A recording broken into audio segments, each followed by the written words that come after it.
فيلمنا بيبدأ بتقرير مبعوث من وكالة ناسا بيحذروا فيه الناس من نيزك ضخم ممكن يصطدم بكوكب الأرض، ومع سرعة النيزك ده ممكن يسبب كوارث على الكوكب زي إعصار وزلازل، وبكده هنوصل لنهاية العالم.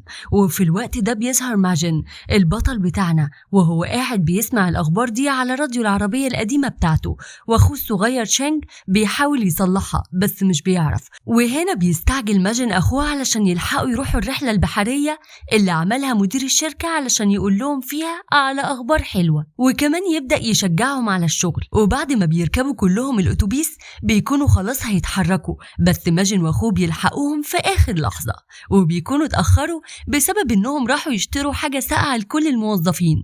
وبيروح ماجن يقدم المشروب لشانشان لكنها بترفض تاخده، فبيشدوا منه المدير وبيديه للست اللي جنبه. وفجأة بيدخل الأتوبيس في المحيط وبيعوم عادي كأنه سفينة.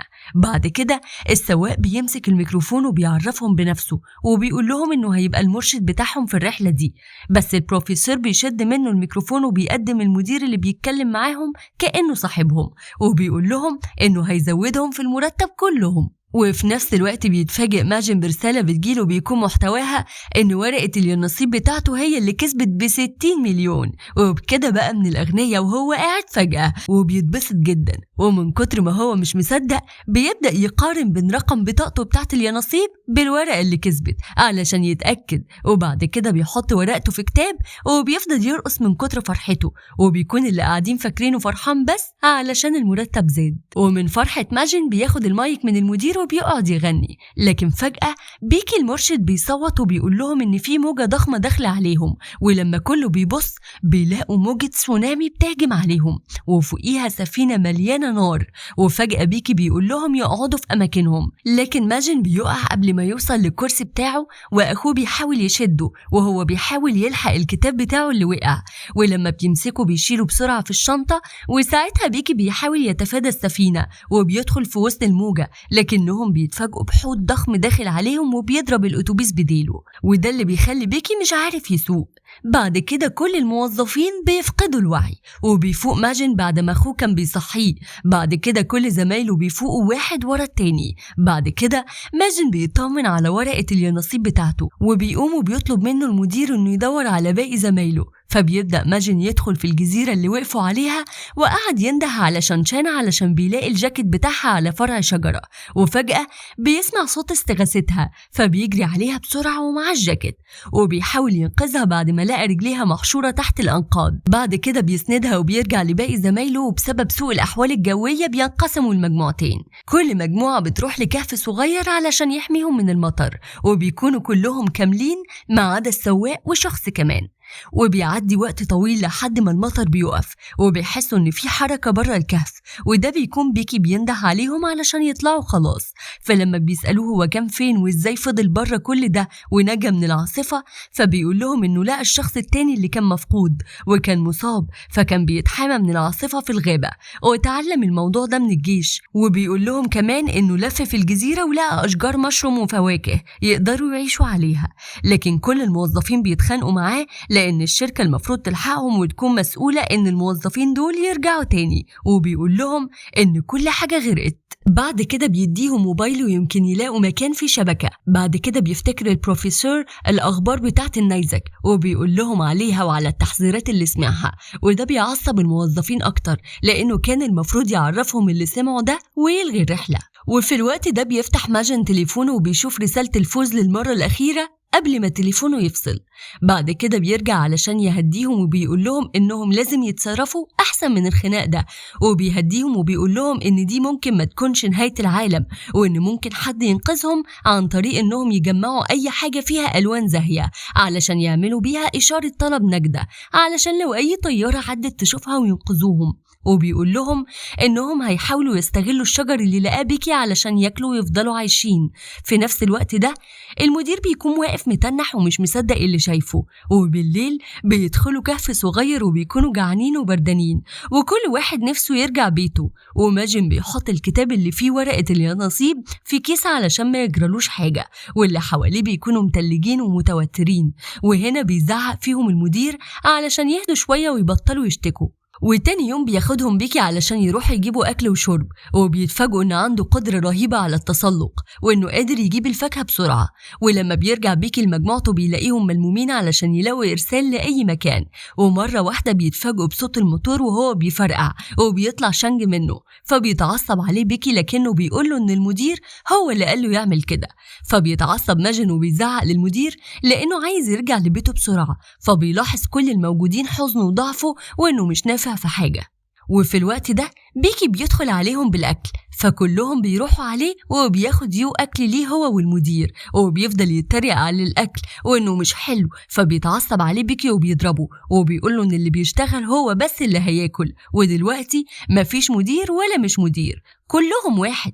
فبيطلب مساعدة من الحارس لكنه بيأيد الكلام بتاع بيكي وبيقوله إن كلهم واحد دلوقتي ومفيش حد هيخدم حد. وبيقول لهم بيكي إنه لقى كهف كبير ممكن يقضيهم كلهم وهيحميهم من البرد والليل، وبياخدهم على هناك وكلهم بيروحوا معاه ما عدا المدير ورجالته. ولما بيدخلوا الكهف بيولعوا نار علشان تدفيهم وكمان تنور لهم المكان. وهم قاعدين بيفكروا يختاروا حد منهم يكون القائد عليهم، فبيقول واحد منهم إن القائد ده ممكن يكون بيكي، لكن ماجن بيعترض لأن بيكي مش ذكي وبيتعامل زي الحيوانات بالظبط. وفي نفس الوقت شانشان بتكون عمالة تصرخ علشان تخرج طاقة الغضب اللي جواها، لكن ماجن بيقعد يصرخ قبلها فبتدخل وبتسيبه. وتاني يوم بيبدأ بيكي يوزع المهام على كل الموجودين وبيصحيهم بدري وبيأمرهم يتسلقوا يجيبوا أي حاجة مفيدة يلاقوها في وشهم. أما ماجن بيلف في الجزيرة كلها يمكن يلاقي مخرج أو حاجة يطلع منها من الكارثة دي. وبعد ما بيعدي أسبوعين بيتمادى بيكي في حكمه وبيبدأ يسيطر على كل الموجودين أكتر وأكتر، لدرجة إنهم بقوا يعظموا فيه. وبيقعد بيكي يتخانق معاهم بسبب الإنتاج الضعيف بتاعهم وبيقعد يزعق فيهم. وفي نفس الوقت ده بيرجع ماجن وبيحكي لشانج وتشانشان عن محاولته في اكتشاف الجزيرة، وبيقعد يتكلم في نفس الوقت اللي بيكي بيتكلم فيه. علشان كده بيتعصب، خاصة إن شانشان بتقعد تقدم أكل لماجن فبيضرب طبق الأكل وبينزل ضرب في ماجن. وطبعا علشان بيكي الأقوى بيفوز وبيكتفوا طول الليل في الشجرة، لكن أخوه بيروح يفك. فبيقرر ماجن إنه يعمل مركب صغيرة علشان يبحر فيه مع أخوه ويروحوا أي مكان. بعد كده بتروح له شان وبتحذره من اللي هيعمله لأنه ممكن يموت، لكنه بيقول لها إنه مهما فضل على الجزيرة فبرضه هيموت، وبيعترف لها بحقيقة مشاعره. لكن حصل زي ما كان متوقع بالظبط، وهي إنها رفضته. فبيتضايق جدا من كلامها، لكن بيديها الأكل اللي كان معاه وبيقول لها إنه لو وصل لحاجة هيرجع علشان ينقذها. ونزل بعد كده للمركب وبدأ يجدف هو وأخوه، وبتضيع منه فردة جزمته. وفجأة بيلاقوا جثة لدب قطبي وبيتأكدوا كده إن في عاصفة جاية والعالم غرق. فبيرجعوا بسرعة للجزيرة، فبيكي بيزعق لهم وبيهزق فيهم لأنهم فشلوا، وبيحاولوا ياخدوا شنطة ماجن لكنه بيرفض. فبيعرفوا حوار اليانصيب وبياخد الشنطة وبيمشي وهو متضايق جدا. لكن تشانج بيلحقه وبيسأله هو ليه ما قالوش، وبيقعد يزعقله وبيزقه ماجن وبيقع على وشه لحد ما بيتعور. فبيحاول ماجن يصالح أخوه لكنه بيرفض كلامه وبيسيبه وبيمشي. بعد كده بيسأل بيكي البروفيسور عن جثة الدب، فبيقول لهم إننا كده وصلنا فعلا لنهاية العالم وإن خلاص ما بقاش حد على الأرض غيرهم. وبيرمي المدير فلوسه لأن كده خلاص ما بقاش ليهم لازمة. لكن بيكي بيستمر في تحكمه فيهم وبيرفض يخلي شانج ياخد أي حاجة من الأتوبيس.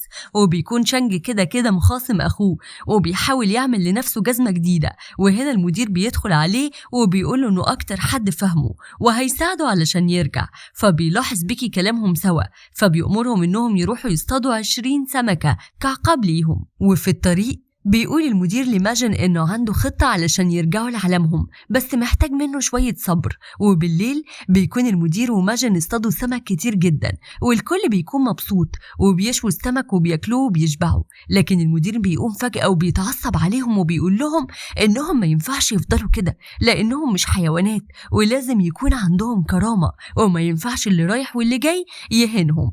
لكن هنا بيكي بيتريق عليه، وهنا بيقرر المدير يسيبه وبيقول لأي حد متفق معاه إنه يتبعه هو، وفعلا بيخرجوا معاه وبيكون معاهم ماجن وأخوه اللي خدوا بالعافية، وبيروحوا بعد كده مع المدير اللي بياخدهم لحطام سفينة مقلوبة اكتشفها هو ورجالته من فترة، وعرف إن فيها أكل وشرب ولبس هيساعدهم على المعيشة لحد ما يرجعوا، وفيها كمان أماكن نظيفة يعيشوا فيها، وبيقعدوا يحتفلوا كلهم بالإنجاز ده. وبيلاقي ماجن وأخوه جزمة جديدة ليهم، وبيكتشفوا شبكة صيد سمك وبيستخدموها لحد ما بيطلعوا سمك كتير جدا. وفي نفس الوقت ده بيتصالح ماجن مع أخوه.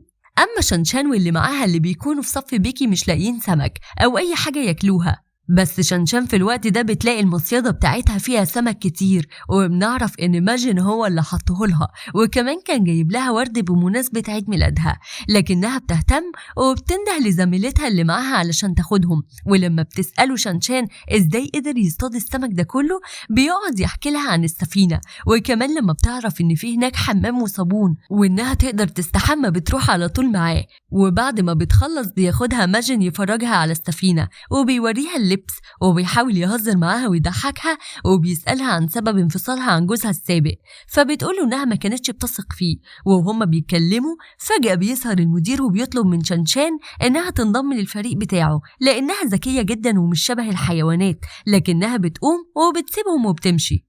بعد كده بيجي للمدير خبر ان بيكي ورجالته في السفينة، فبيخرج لهم المدير وبيفرجهم الحاجات اللي عنده، وبيعرفهم انه ممكن يشاركها معاهم وهيتعامل معاهم بعملة جديدة وهي الكوتشينة، وكل رقم ليه قيمة ويقدروا يشتروا بيه اي حاجة. لكن بيكي بيتضايق وبياخد المجموعة بتاعته وبيمشي. وهنا ماجن بيطلب من المدير التفسير وبيسأله ازاي عايزهم يستقروا هنا وهم اتفقوا انهم هيرجعوا، فبيتريق عليه المدير وبيقوله ان اللي بيبنيه هنا ده بيته الجديد ولازم يكون في تعاون ونظام بينهم. فبيتضايق ماجن جدا وبيمشي وبيسيب المدير وبيكون متعصب جدا لان المدير كذب عليه، فبيروح وراه شانج وبيحاول يهديه، وبيقرروا انهم يعتمدوا على نفسهم ويعيشوا من غير ما حد يساعدهم. وبتعدي الايام وبيفشل ماجن واخوه انهم يلاقوا اكل، فبيضطروا انهم يرجعوا السفينة من تاني، وبيطلبوا سمك من المدير لكنه بيطلب من رجالته انهم يضربوهم ويطردوهم بره السفينة. وبيشوف ماجن شانشان وهي مع المدير وبيفتكر انه كده خلاص خسرها، فبيرجع لشانج وبيروحوا مكانهم، وبيلاقي شانشان رايحه لهم ومعاها سمك كتير، لكن ماجن بيجرجرها في الكلام لكنها بترفض تتكلم وبتسيب شنطة السمك وبتمشي. وعلشان ماجن بيكون متضايق جدا بيرمي شنطة السمك في المية رغم انهم ميتين من الجوع. وفي يوم المطرة بتمطر على شانج وماجن سمك، وبسبب المطر بتبوظ ورقة اليانصيب، فبيلم ماجن واخوه السمك وبيقعدوا يشووه وياكلوه لحد ما بيشبعوا.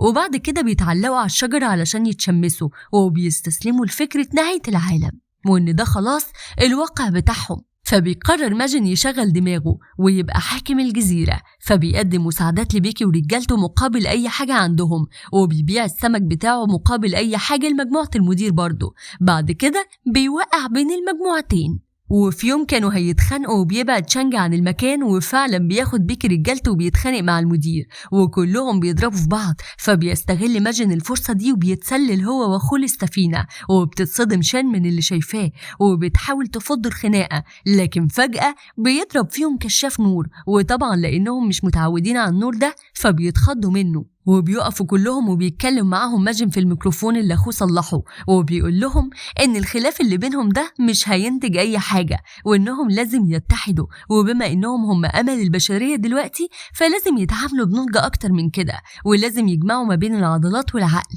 ويستغلوا كل حاجة في الجزيرة تفيدهم. وطبعا كلهم بيتأثروا بكلامه وبيوافقوه وبيخلوه هو القائد بتاعهم. ونقدر نقول ان القيادة دي كانت فترة انتعاش ليهم لانه ضمهم على بعض وكلهم عاشوا سوا في السفينة وبدأوا يشتغلوا في الجزيرة وقعدوا يدوروا على النباتات. وشانج بدأ يصلح تليفوناتهم القديمة علشان يفرجهم على صورهم وياخد منهم فلوس، وبيتحول ماجن وشانج لحكام المدينة. وفي الفترة دي بيتقرب منهم شان، وفجأة في يوم بيكونوا عاملين حفلة وبيسمعوا صوت غريب جدا مش عارفين جاي منين، ومش بتكون دي أول مرة يسمعوه. وماجن بيقول بيقول لأخوه إن الصوت ده كل 12 يوم بيتكرر، وبياخدوا بيكي وبيخرجوا علشان يعرفوا الصوت ده جاي منين. فبيتصدموا لما بيشوفوا إن الصوت ده جاي من سفينة عليها احتفال وألعاب نارية. ولما بيشوف بيكي المنظر ده بيتخض، وبيستغرب ماجن وأخوه لأنهم كانوا فاكرين إن العالم انتهى خلاص، وبيكونوا فاكرين إن كل اللي بنوه ده راح على الفاضي، وإنهم هيرجعوا فقرا تاني، خصوصا بعد ما ورقة اليانصيب ضاعت. فبيقرروا إنهم ينكروا اللي شافوه ويتهموا بيكي بالجنان وإنه بيهلوس. وفعلا كلهم بيصدقوا ماجن وأخوه، وبيتعاملوا مع بيكي إنه خلاص اتجنن، لدرجة إنهم بيكتفوه لشانج علشان يكهربوا ويفقد وعيه، وبيكملوا حياتهم عادي. لكن ماجن بيكون حاسس بتأنيب الضمير، وبيكون خايف من شانشان إنها تبعد عنه تاني لو رجعوا. ولما بيكلم أخوه شانج بيقوله إنه عنده فكرة جامدة ممكن بيها يقدروا يرجعوا تاني. بعد كده بيروح للمدير وبيشغل له فيديو لبنته الصغيرة، وبيهدده انه هيمسحه لو ما كتبش الشركة وكل ممتلكاته لاخوه هو وماجن. فالمدير بيستغرب من طلبه وبيعمله اللي هو عايزه. فبيصوروا شانج بالتليفون وبيصور الشهود، وبعدها بيديله الفيديو بتاع بنته، وبيكون ماجن متضايق من اللي عمله ده ومستغرب ليه عمل كده وازاي بقى اخوه شرير كده وبيستغل الناس. لكنه بيعرف ان شانج عامل خطة ليهم هما الاتنين، هما وبس تحديدا، بعد ما شبك الصيد قرب يدوب خلاص وده هيخليهم يموتوا من الجوع. وبتكون خطته انهم هيهربوا في اليوم اللي السفينة بتمر فيه وهيطلبوا النجدة. ومجرد ما بيمشي شانج وبيسيب اخوه بيجي شوية سكان وبيشيلوا له المكان اللي فيه شانشان، واخيرا بتعترف له بحبها وبتطلبه للجواز لانها حست انه يستحق وانه قد المسؤوليه. فبيبكي ماجن وبيعترف لهم ان العالم ما انتهاش وان في سفينه تانية وناس عايشه فيها، لكنهم مش بيصدقوه وبيكونوا فاكرينه اتجنن زي بيكي وبيكهربوه زيه. حتى بيكي مش بيساعده ولا بيقف جنبه، انما شانشان بتبقى عارفه انه ما اتجننش وبتكون فاكره انه بيعمل كده علشان مش عايز يتجوزها لانه ما بقاش يحبها. وفي الوقت ده ماجن بيسمع كلام أخوه بيقرر يهربوا سوا، وفي الوقت ده المفروض السفينة تعدي، لكن بيكي بيروح له وبيقعدوا يتكلموا سوا لأنهم لازم يرجعوا كلهم لعالمهم من تاني ولازم يتحدوا. وبالليل بيقعدوا كلهم يحتفلوا وبيرقص شانج مع ماجن، وفي الوقت ده بيتسلل بيكي للسفينة وبيكسر مواسير البنزين اللي فيها علشان يولعها، وبكده السفينة التانية هتلاحظ وجودهم وهيجوا ينقذوهم. لكن شانشان بتنهار وبتعيط، وبيقعد ماجن يحكي لهم اللي حصل تاني وبيطلب من أخوه يقول لهم. وبنروح لبيكي تاني ومش بيكون عارف يولع النار لأن ولعته باظت. وفي نفس الوقت ماجن بيمسك شعلة في إيده وبيكلم الناس اللي مش بيكونوا مصدقينه لسه، وبيبدأوا يلاحظوا ريحة البنزين وبياخدوا الشعلة منه. لكن بيكي بيجري عليه وبياخدها وبيجري بيها، وفي الآخر بتقع عند شانشان. فبيترجعها ماجن ترميها عند السفينة، وفعلا بترميها شانشان هناك، لكن للأسف بتقع في المية وبتنطفي. وبعد الهيصة دي كلها بيخرج المدير من أوضته وبيكون سكران طينة وفي إيده سجارة، فبيكهربوا ماجن وبتقع من إيده السجارة وبتولع في السفينة كلها. فبيحضن ماجن أخوه وبيقوله إن كل اللي بيعمله علشان هم أخوات، وبياخد منه الكتاب اللي المدير مضاله فيه على كل حاجة وبيرميه في النار. وبيغضب الناس وبيجروا على ماجن علشان يضربوه لحد ما بيوصل لحافة الجزيرة وبيقع. وفي نفس الوقت بيلاحظ السفينة جاية عليهم بعد ما خدوا بالهم إن في حد غيرهم على الجزيرة، وفجأة بيقع ماجن في المية وبيفقد الوعي. ولما بيفوق بيلاقي نفسه على الشط وبيلاقي حطام السفينة متفحم وفي أكل كتير ومية، ومش بيكون في حد غيره هو وشانشان، وهي اللي قررت تستناه. ولما سألها على الباقي قالت له إنه كلهم مشيوا، لكن هي قررت تستناه لحد ما يظهر وقريب هيبعتوا لهم مساعدة. وبكده يكون فيلمنا خلص. ولو عجبكم الفيديو اعملوا لايك وشير للفيديو، وما تنسوش كمان تشتركوا في القناة وتفعلوا الجرس وتكتبوا لنا في الكومنتات ايه القصة اللي حابين نقدمها المرة الجاية.